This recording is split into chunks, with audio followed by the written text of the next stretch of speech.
వెంటనే సీతాదేవి ఆ హారాన్ని హనుమంతుడికి ఇచ్చింది. ఆ ముత్యాల హారాన్ని తీసుకొని హనుమంతుడు భక్తితో రాముడికి మొక్కుతుంటే తెల్లటి ముత్యాల కాంతిలో ఆ హనుమంతుడు వెండి కొండపై వెలిగే చంద్రుడిలా ప్రకాశించాడు. ఆ తర్వాత రాముడు లక్ష్మణుడి వైపు చూసి తనతో పాటు యువరాజుగా పట్టాభిషేకం చేయమని కోరగా లక్ష్మణుడు వినయంగా నిరాకరించాడు. అప్పుడు రాముడు భరతుడిని యువరాజుగా చేసి లక్ష్మణుడిని తన ప్రాణప్రదమైన అంగరక్షకుడిగా నియమించుకున్నాడు. అప్పటి నుండి లోకంలో రామరాజ్యం వర్ధిల్లింది. రాముడు పాలిస్తున్న ఆ కాలంలో గాలి హాయిగా వీచేది. చెట్లు ఎప్పుడూ పచ్చగా ఉండేవి. ప్రజలందరూ అసూయ ద్వేషాలు లేకుండా కేవలం ధర్మం గురించే మాట్లాడుకునేవారు. రామ రామ రామ ఎక్కడ చూసినా ఎవరి నోట విన్నా రాముడి కథలే వినిపించేవి. వేల ఏళ్ల పాటు సాగిన ఆ పాలనలో భూమి పచ్చగా కలకల్లాడింది. ప్రజలెవరూ ఆకలి దప్పికలు లేకుండా ఆనందంగా బ్రతికారు.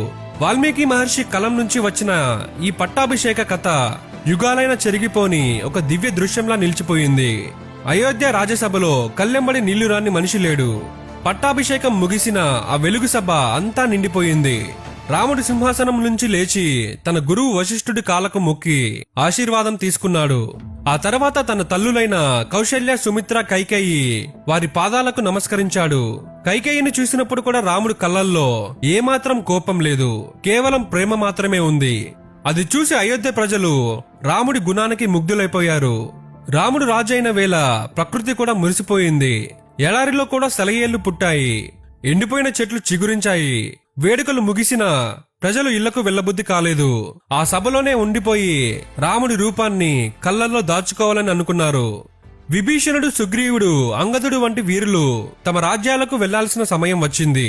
రాముడు వారిని గట్టిగా కౌగులించుకొని వారితో ఉన్న బంధాన్ని గుర్తు చేసుకుంటూ గొప్ప బహుమతులు ఇచ్చి వీడ్కోలు పలికారు.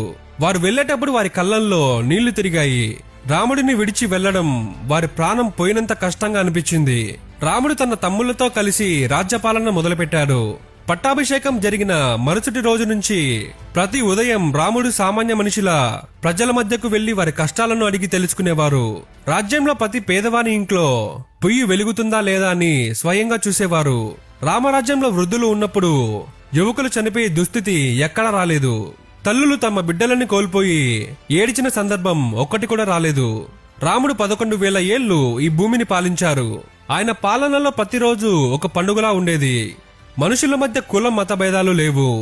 అందరినీ కలిపి ఉంచింది కేవలం ధర్మం మాత్రమే. మేఘాలు పంటలకి కావాల్సినప్పుడే వర్షించేవి. భూమి అంతా పచ్చటి తివాచి పరిచినట్లు ఉండేది. రామ అనే 2 అక్షరాల మంత్రం గాలిలో కూడా వినిపించేది.